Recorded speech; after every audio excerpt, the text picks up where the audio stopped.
Hey now! What is up, everybody?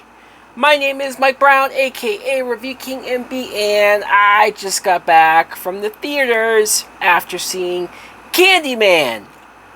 Candyman, no, fuck you. The Candyman is a 2021 film that, is it a reboot? Is it a sequel? Is it a remake to the original 1992 film? Well, I don't know if I want to answer that, but I will say that it's directed by Nia DaCosta. And the plot is we meet Anthony, who's played by Yahya Abdul-Mateen. You've seen this guy in so many things. I don't want to say he's on the come up, because I feel like he's already arrived. He's here. He plays an artist, a painter, who sort of gets inspired and drawn to this lore that has been going on for years in the projects about this guy, Candyman, that was wrongfully killed, and now his sort of spirit or essence or whatever the hell you want to call it lives on, especially if you say his name 5 times in the mirror. Why the hell would you do that? What I thought of the new Candyman, I guess we can call it, is I enjoyed this film. I did. Now, I'm not going to say it's perfect. I'm not going to say that maybe it executes every single little plot in detail to the fullest, but I was intrigued by the idea of this movie. The fact that it's not just a generic remake of the original, that they do some things that are different and interesting. Yahya Abdul-Mateen is great in the movie. He's just somebody who's kind of struggling at the beginning.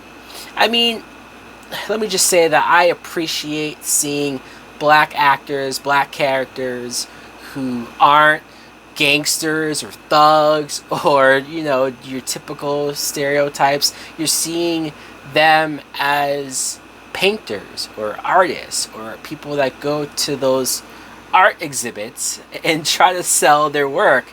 It was refreshing to see black characters portrayed in this way, while also seeing his character Anthony struggling to come up with a new idea or something that's going to wow people away.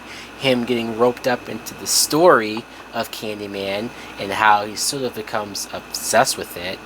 I found that interesting. I found his relationship with his girlfriend, Brianna, played by Tiona Paris. I thought that was good. It took me a second to realize that she's from WandaVision and she's going to be in more Marvel movies. I understood her point of view.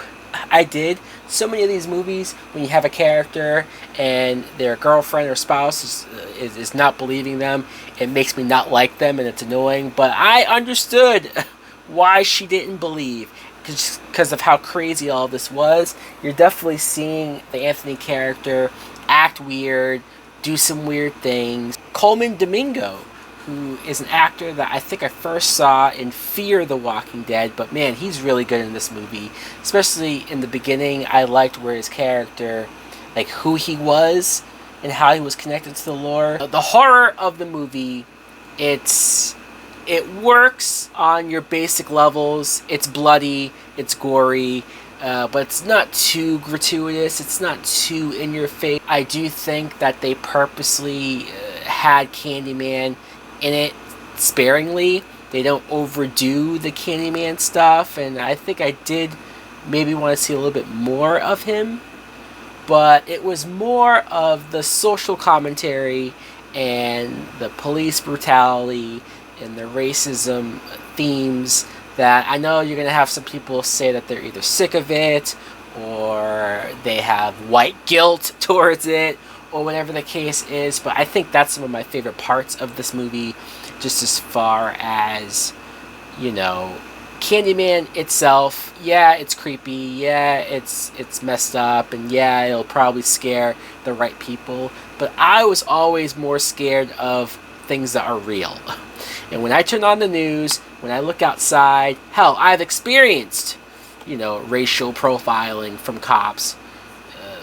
So it's definitely something that I can relate to, and I instantly go, yeah, I won't complain anytime a writer, director, producer wants to talk about this in some way, some form. Jordan Peele obviously produced this movie, but Nia DaCosta, she's going to direct the Marvels upcoming, but her directing here and the way how she chose to tell the backstory of Candyman with those like puppet stick figure things that you see in the trailers, very inventive, very imaginative, very creative. I enjoyed the film. I did. I would definitely recommend it, especially for the people who are looking for the horror and also the people who are looking for something a little deeper, something a little more underlying, because that's all there.